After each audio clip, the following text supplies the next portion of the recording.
Hi friends. So இந்த உங்கள் மொபைலோட பேக் சைடில் இந்த மாதிரி 2 தடவை டேப் பண்ணி பாருங்க. ஏதாவது ஆகுது அப்படின்னு எதுவும் ஆகல இல்லை. ஸோ இப்போ நம்ம ட்ரை பண்ணிக்கலாம். இப்போ நான் டேப் பண்ணிக்கிறேன். 1 2 டேப் பண்ணிட்டு பாருங்க. வாட்ஸ்அப் ஓப்பன் ஆயிடுச்சு. சூப்பரா இருக்குல்ல? இந்த மாதிரி நம்ம மொபைலில் இன்ஸ்டால் பண்ணிச்சோட எந்த ஒரு அப்ளிகேஷன்ஸையும் சரி, ஷார்ட்கட்ஸையும் சரி, எந்த ஒரு ஆக்ஷனையும் சரி, நம்ம மொபைல் பேக் சைடில் 2 தடவை டேப் பண்ணுறதுக்கு எப்படி நம்ம செட் பண்ணிக்கலாம் அப்படின்றது அந்த வீடியோ.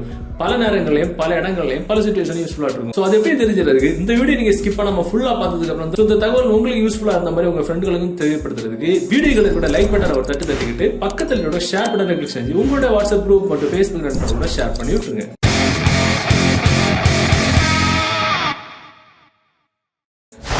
ஒரு இடத்துல நிக்கிறோம், டக்குனு ஒரு ஃபிளாஷ் லைட் ஆன் பண்ணோம் அப்படின்னா மொபைல் எடுத்து ஆன் பண்ணி, அதாவது ஸ்கிரீன் லாக் ஆன் பண்ணி தான் மற்ற ஃபிளாஷ் லைட் ஆன் பண்ற மாதிரி இருக்கும். அது மட்டும் இல்ல, ஏகப்பட்ட அப்ளிகேஷன் நம்ம மொபைல் இன்ஸ்டால் பண்றோம். ஒவ்வொரு அப்ளிகேஷனையுமே ஒரு அர்ஜென்ட்டுக்கு ஓபன் பண்ணிட்டு இருக்கிறது முடியாது. ஏன்னா ஸ்கிரீன்ல கூட நம்ம ஒரு சில அப்ளிகேஷன்ஸ் தான் ஷார்ட் கட் எடுத்து வச்சிருப்போம். ஸோ அந்த மாதிரிப்பட்ட நேரங்களில் மொபைல பேக் சைடில் இந்த மாதிரி 2 தடவை டேப் பண்ணா போது ஆட்டோமேட்டிக்கா நமக்கு என்ன அப்ளிகேஷன் செட் பண்ணி வச்சிருக்கோம் அது ஆட்டோமேட்டிக்கா நம்ம மொபைல் வந்து ஓப்பன் ஆயிடும். இந்த மாதிரி நம்ம மொபைலை செட் பண்றதுக்கு ஒரு அப்ளிகேஷன் தேவைப்படும். அந்த அப்ளிகேஷன் டவுன்லோட் பண்ற லிங்க் நீங்க பார்த்துட்டு இருக்க இந்த யூடியூப் வீடியோக்கு கீழே டிஸ்கிரிப்ஷன் வந்து டவுன்லோட் பண்ணிடுங்க. இந்த அப்ளிகேஷன் ஓபன் பண்ணும்போது உங்களுக்கு இந்த மாதிரி வரும். ஃபர்ஸ்ட் கெட் ஸ்டார்டட் கொடுத்துருங்க. கொடுத்ததுக்கு அப்புறம் முதல்ல இந்த மாதிரி உங்களுக்கு பேக் சைடுல 2 தடவை டேப் பண்ண சொல்லுங்க. இப்போ பாத்தீங்கன்னா இந்த ஃபர்ஸ்ட் இந்த மாதிரி படத்துல எழுதி காட்டும்.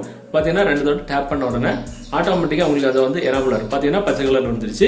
ஸோ அதுக்கப்புறம் கீழே ஒரு சில பெர்மிஷன்ஸ்லாம் இருக்கும். எல்லாமே நீங்க வந்து நெக்ஸ்ட் கொடுத்து உள்ள எனேபிள் பண்ணி போய்க்கலாம். இந்த பெர்மிஷன்ஸ் சர்வீசஸ்லாம் உண்டு. எல்லாம் கொடுத்து நெக்ஸ்ட் நம்ம போகும்போது கடைசி இந்த மாதிரி ஒரு 3 பெர்மிஷன்ஸ் இருக்கும். எல்லாமே கரெக்டா எனேபிள் பண்ணி விடணும். லாஸ்ட் இந்த மாதிரி ஃபினிஷ் இருக்கும். கொடுத்துறீங்கன்னா ஆட்டோமேட்டிக்கா அந்த அப்ளிகேஷன் உள்ள இருப்பேன். இது உள்ள போனதுக்கு அப்புறம் அதுல பாத்தீங்கன்னா உங்களுக்கு இதுல gesture, change gesture, block condition, feedback இந்த மாதிரி ஆப்ஷன் இருக்கும்.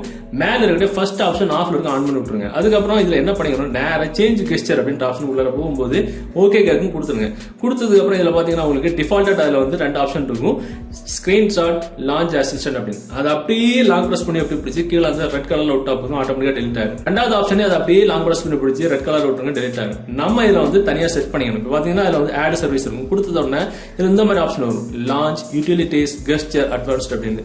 சோ உங்களுக்கு நீங்க இதுல வந்து உங்க மொபைல் பேக்ல டபுள் டேப் பண்ணும்போது என்ன மாதிரி ஆக்ஷன் செட் ஆகணும், செட் பண்ணணும்னு கேக்குது. உங்களுக்கு இதுல அப்ளிகேஷன்ஸ் ஏதாவது ஓபன் பண்ணணும் அப்படின்னா லான்ச் ஆப்ல போய் நீங்க செட் பண்ணிக்கலாம். ஃபிளாஷ் லைட் இந்த மாதிரி பட்ட ஸ்கிரீன்ஷாட் எல்லாம் எடுக்கணும். ஸ்கிரீன் லாக் பண்ணுவீங்க அப்படின்னா அடிக்கடி நம்ம மொபைலோட பவர் பட்டன் ஆன் பண்ணுவோம், ஆஃப் பண்ணுவோம். சோ அதுக்கு வந்து அடிக்கடி யூஸ் பண்ணும்போது பவர் ஆஃப் பட்டன் வந்து நாஸ் ஆயிடும். சோ அந்த மாதிரி பட்ட நேரத்துல டபுள் டேப் பண்ணும்போது உங்களுக்கு ஸ்கிரீன் லாக் பண்ற மாதிரி, இல்ல டபுள் டேப் பண்ணும்போது உங்களுக்கு வந்து சுவிச் ஆஃப் பண்ற ஆப்ஷன் வர மாதிரி கூட நீங்க செட் பண்ணிக்கலாம். அது நீங்க நோட்டி பார்க்கும்போது உங்களுக்கு தெரியும். உதாரணத்துக்கு நான் எழுது லான்ச் அப்படின்றதுல வந்துகிட்டு லான்ச் ஆப் அப்படின்றது வந்துகிட்டு என்ன அப்ளிகேஷன் ஓபன் பண்ணணும் அப்படின்னு செட் பண்ணுறது வாட்ஸ்அப் கொடுத்துக்கிறேன். அவ்வளவுதான், முடிஞ்சு போச்சு. இவ்வளவு செட் பண்ணதுக்கு அப்புறம் நம்ம ஏதாவது யூடியூப்ல ஃபேஸ்புக் பார்த்துட்டு இருக்கோம் அப்படின்னா நம்ம வாட்ஸ்அப் ஓபன் பண்றதுக்கு இங்க ஹோம் ஸ்கிரீன்ல வந்து தான் வாட்ஸ்அப் ஓபன் பண்ணு கிடையாது. ஜஸ்ட் இந்த மொபைலோட பேக் சைடுல 2 தடவை இந்த மாதிரி டேப் பண்ணா போதும் ஆட்டோமேட்டிக்கா நம்ம வாட்ஸ்அப் ஓபன் ஆகும். சூப்பரா இருக்குல்ல? நம்ம வாட்ஸ்அப்னு கிடையாது, இந்த மாதிரி உங்களுக்கு தேவையான எந்த ஒரு ஆப்ஷன்ஸையும் நம்ம இதுல வந்து செட் பண்ணிக்கலாம். இப்போ உதாரணத்துக்கு நான் வந்து ஸ்கிரீன்ஷாட் எடுக்கணும் அப்படின்னா இந்த மாதிரி டபுள் டேப் பண்ணும்போது ஆட்டோமேட்டிக்கா நம்ம வந்து ஸ்கிரீன்ஷாட் வந்துரும். பாத்தீங்களா? அது கெஸ்டர் அப்படின்ற ஆப்ஷன் வந்துகிட்டு நான் சொன்ன மாதிரி அடிக்கடி நம்ம வந்து பவர் ஆஃப் பட்டன் யூஸ் பண்ணும்போது பவர் பட்டன் உடைஞ்சு போய் நாசம் ஆகிறது ரொம்ப வாய்ப்பு இருக்கு. அது என்ன பண்ணிக்கலாம், கெஸ்டர்ல அப்படின்ற ஆப்ஷன்ல பவர் மெனு அப்படின்ற ஆப்ஷன் அதை நம்ம கொடுத்தோம் அப்படின்னா நம்ம மொபைல்ல எப்பப்ப இந்த மாதிரி டபுள் டேப் பண்றோமோ பவர் ஆஃப் பண்ற ஆப்ஷன் வந்துரும். சோ நம்ம இதை பயன்படுத்தி தான் சுவிச் ஆஃப் பண்ணணும்னு அவசியம் கிடையாது. இது நம்ம அடிக்கடி நம்ம யூஸ் பண்ணும்போது ஸ்கிரீன் லாக்ல யூஸ் பண்ணும்போது வந்து உடைஞ்சு போகும், இல்ல நாசம் ஆயிடும். இந்த மாதிரி நம்ம மொபைலோட பேக் சைடு டபுள் டேப் பண்றதை வச்சு ஏகப்பட்ட விஷயங்கள் பண்ணிக்கலாம். சோ இந்த தகவல் உங்களுக்கு உபயோகமா இருக்கும்னு நினைக்கிறேன். உங்களுக்கு உபயோகமா இருந்த மாதிரி உங்க நண்பர்களுக்கு தெரியப்படுத்துறதுக்கு டெஃபினட்டா அந்த வீடியோ உங்களோட வாட்ஸ்அப் குரூப் மற்றும் ஃபேஸ்புக் நண்பர்கள் கூட ஷேர் பண்ணுங்க. மீண்டும் ஒரு நல்ல தகவலை கண்டிப்பா மீட் பண்ணிக்கலாம். அது வரைக்கும் பை பை.